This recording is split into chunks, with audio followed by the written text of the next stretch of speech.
Assalamualaikum warahmatullahi wabarakatuh. Kami dari kelompok Transisi Demografi Dasar Kependudukan, kelompok 1. Anggotanya ada Bunga Oktaviani, Chandra Jonathan, Deten Murib, Esti Irianingsih, Hai Septialisti, Rizka Wahyu, dan Tiara Ayu.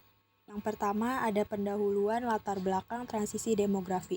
Transisi demografi merupakan suatu bentuk peralihan kematian dan kelahiran dari tingkatan yang tinggi menuju tingkatan yang rendah yang terjadi di masyarakat, atau dapat diartikan juga yaitu sebuah konsep tentang proses fertilitas yang menurun agar terciptanya populasi yang stabil. Transisi demografi dapat terjadi karena banyak terjadinya perubahan di masyarakat. Salah satunya ialah perubahan sosial maupun ekonomi yang berhubungan timbal balik dengan kesehatan Indonesia. Sedang menghadapi transisi demografi pada pembangunan nasional yang berlangsung cepat. Tingkat kematian dan tingkat kelahiran mengalami peningkatan sebelum tahun 1930. Tahun 2020, Badan Pusat Statistik atau BPS dengan Kementerian Dalam Negeri Kemendagri merilis dari sensus penduduk tahun 2020 bahwa jumlah penduduk pada bulan September 2020 sebesar 272 juta jiwa atau bertambah sebanyak 32,56 juta jiwa dibandingkan 2010. BPS menyampaikan bahwa rentan tahun 2010 sampai 2020 rata-rata laju pertumbuhan penduduk Indonesia sebesar 1,25% per tahun, yang disebabkan oleh faktor fertilitas, moralitas, dan migrasi. Tujuan utamanya dilakukannya ialah untuk mendata tentang jumlah, komposisi, dan distribusi karakteristik penduduk Indonesia secara de facto dan de jure. Kemudian untuk menyediakan parameter demografi, fertilitas, mortalitas, dan migrasi, serta untuk keperluan proyeksi penduduk. Penjelasan pertumbuhan penduduk alami atau NIP. Pertumbuhan penduduk alami dapat diartikan sebagai pertumbuhan penduduk yang diperoleh dari hasil selisih tingkat kelahiran dengan kematian dalam 1 tahun. Pengukuran NPI dapat dilakukan dengan melihat selisih tingkat kelahiran dan kematian dalam 1 tahun. Rumus perhitungannya adalah sebagai berikut. PA atau T sama dengan L dikurang M. PA itu artinya pertumbuhan penduduk alami per tahun. L itu artinya kelahiran per tahun. M itu artinya kematian per tahun. Contoh soalnya, jumlah penduduk di suatu wilayah ada 1.000 orang. Jumlah bayi yang lahir 60 jiwa, sementara penduduk yang meninggal dunia 20 jiwa. Berapa jumlah pertumbuhan penduduk di wilayah tersebut? Jadi jawabnya 60 dikurang 20 sama dengan 40 per 1000 sama dengan 4%. Maka hasil pertumbuhan penduduknya yaitu 4%. Migrasi.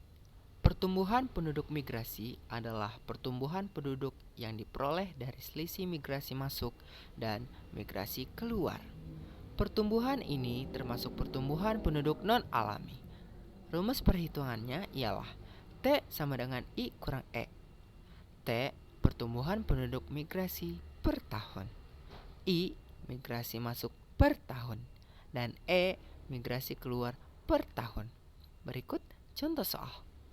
Pada tahun 2021 di Indonesia, jumlah migrasi masuk sebesar 25.000 jiwa dan migrasi keluar sebesar 20.000 jiwa. Berdasarkan data, hitunglah pertumbuhan penduduk migrasi tahun 2021. Jawab, T sama dengan I kurang E sama dengan 25.000 dikurang 20.000 sama dengan 5.000 jiwa. Pertumbuhan penduduk total. Pertumbuhan penduduk total adalah hasil perhitungan dari pertumbuhan alami dengan pertumbuhan migrasi. T, L kurang M ditambah I kurang E, tutup kurang. T, pertumbuhan penduduk per tahun. L, kelahiran per tahun. M, kematian per tahun. I, jumlah imigran atau penduduk yang masuk untuk menetap per tahun. Dan E, jumlah emigran atau penduduk yang meninggalkan wilayah per tahun. Berikut contoh soal. Berdasarkan data sensus penduduk di Garut tahun 2013, memiliki jumlah kelahiran 50.000 jiwa, sedangkan Jumlah kematian sebesar 30.000 jiwa. Jumlah penduduk yang masuk adalah 10.000 jiwa. Sementara penduduk yang keluar adalah 4.000 jiwa. Berapa pertumbuhan penduduk total? Mari kita jawab. T sama dengan buka kurung L kurang M ditambah buka kurung I kurang E, yaitu 50.000 dikurang 30.000 ditambah 10.000 dikurang 4.000. Jawab, 20.000 ditambah 6.000. Hasilnya ialah 26.000 jiwa. Definisi: fertilitas merupakan kesungguhan melahirkan seorang keturunan dan pertumbuhan dengan kesuburan perempuan atau dapat disebut fekoditas. Sedangkan tradisi fertilitas adalah perubahan atau perturunan tingkat kelahiran dan fluktuatif di suatu negara sampai terciptanya tingkat populasi yang stabil. Hal ini berpengaruh terhadap kontribusi perubahan pertumbuhan penduduk sehingga menyebabkan bertumbuhnya tradisi demografi.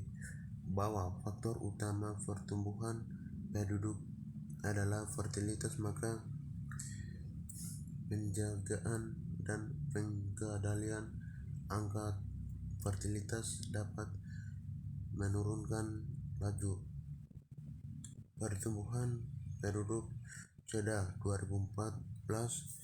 Walaupun tingkat fertilitas menurun, belum tentu tingkat pertumbuhan penduduk ikut menurun. Hal ini disebabkan karena meningkatnya kelahiran di masa lampau. Selanjutnya adalah penyebab transisi fertilitas. Menurut Smith, penundaan perkawinan cenderung menyebabkan penurunan dalam kesuburan, tetapi hal itu belum menjadi faktor utama ke tingkat fertilitas rendah. Berikut ini merupakan hipotesis utama yang menjadi tingkatan penyebab dari transisi fertilitas. A. Tingkat fisiologis. Yang pertama, meningkatnya pemakaian alat kontrasepsi. Yang kedua, perubahan pola pikir tentang pernikahan dengan bertambahnya umur semakin dewasa. Yang ketiga, maraknya praktik aborsi bagi negara yang sudah melegalkan. B. Tingkat psikologis. Kondisi menginginkan untuk mempunyai anak lebih, sedikit, atau tidak memiliki anak oleh pasangan yang disebabkan oleh: yang pertama, menurunkan tingkat kematian ibu dan anak. Kedua, kesadaran akan resiko fertilitas untuk kesehatan ibu dan anak. Yang ketiga, perubahan prioritas antara individualisme dengan familisme. Dan yang keempat, peningkatan peran wanita dalam kegiatan alternatif untuk melahirkan. C. Tingkat sosial ekonomi dan budaya. 1. Intervensi perencanaan dapat mempengaruhi perilaku kesuburan pada tingkat pertama dan kedua. 2. Pembangunan sosial dengan adanya peningkatan di bidang pendidikan, perubahan nilai-nilai keluarga, dan kebiasaan perilaku yang terkait dengan perkawinan dan melahirkan. 3. Meningkatnya produktivitas pembangunan ekonomi dan peningkatan hidup. 4. Kemiskinan, depresi ekonomi, dan kekurangan dalam mencakupi kebutuhan hidup. 5. Penggunaan alat kontrasepsi dan program keluarga berencana atau KB. D. Penundaan pernikahan. Hal ini disebabkan karena banyak negara yang dominan penduduknya adalah generasi milenial dan generasi Z. Tak sedikit perempuan pada generasi ini lebih memilih meningkatkan karir terlebih dahulu dibandingkan memilih menikah. E. Pembangunan ekonomi. Negara dengan tingkat kesuburan tinggi mempunyai pendapatan per kapita rendah dan jumlah kemiskinan tinggi. Dan negara dengan tingkat kesuburan rendah mempunyai ekonomi yang dapat dikatakan cukup. Kemakmuran nampaknya menimbulkan tingginya pemakaian alat kontrasepsi. F. Modernisasi. Bangsa dengan tingkat fertilitas tinggi mempunyai aspek pendidikan yang rendah. Maka dari itu, negara dengan tingkat fertilitas rendah berdampak pada pemakaian alat kontrasepsi yang tinggi. Selanjutnya, adapun transisi fertilisasi juga disebabkan oleh beberapa faktor. Salah satunya adalah faktor menurut teori Friedman tahun 1961 sampai 1962, yaitu faktor tidak langsung. Yang pertama adalah faktor ekonomi, yaitu pendidikan, jenis pekerjaan, dan kegiatan utama. Yang kedua adalah faktor moralitas, yaitu jumlah kematian ibu dan anak. Yang ketiga adalah faktor norma, yaitu menentukan jumlah anak yang diinginkan, keputusan program keluarga berencana atau KB, dan diskusi rumah tangga bersama pasangan. Yang keempat adalah faktor lingkungan, yaitu buruknya pengetahuan tentang kesehatan di lingkungan sekitar. Yang terakhir adalah faktor demografi atau variabel umur dan tempat tinggal. Selanjutnya adalah faktor langsung. Faktor yang pertama adalah faktor pengaruh terjadinya fertilisasi atau intercourse, yaitu umur pernikahan, masa pertama kali melakukan hubungan seksual, dan status pernikahan. Yang kedua adalah faktor konsepsi atau conception, yaitu penggunaan alat kontrasepsi, kesuburan wanita, terjadinya infertilitas, pemberian ASI eksklusif. Yang ketiga adalah faktor kehamilan, yaitu pendapatan ekonomi dan jumlah anggota keluarga mempengaruhi kesuburan pada wanita yang sudah menikah. Baiklah, selanjutnya adalah akibat. Tingkat kesuburan wanita melahirkan seorang anak telah mengalami penurunan. Jika angka penurunan fertilitas jatuh di bawah 2,1, dipastikan bahwa populasi dunia mulai turun. Menurunnya tingkat kesuburan dapat mengurangi populasi pada akhir abad di setiap negara. Di antara negara-negara di dunia, populasi 23 negara terutama Spanyol dan Jepang diprediksi menurun 50% pada tahun 2100. Dengan berkurangnya populasi, pada akhir abad nanti diperkirakan jumlah manula akan sama rata atau bahkan lebih banyak dari bayi yang baru lahir. Berikut beberapa akibat dari transisi fertilitas, yaitu: pertama adalah jumlah anak di bawah 5 tahun berkurang dari 681 juta jiwa menjadi 401 juta jiwa pada 2100. Yang kedua adalah jumlah orang yang berumur di atas 80 tahun akan menaik tajam dari 141 juta jiwa akan meningkat menjadi 866 juta jiwa pada 2100. Yang ketiga adalah generasi penerus bangsa akan berkurang karena penduduk lansia lebih banyak dibandingkan angka kelahiran bayi. Yang keempat adalah terdapat wilayah atau pedesaan akan sepi penduduk. Yang terakhir adalah pemerintah akan lebih banyak mengeluarkan anggaran untuk pensiunan bagi lansia dibandingkan mengeluarkan anggaran untuk pendidikan. Selanjutnya, saya akan menjelaskan definisi dari mortalitas.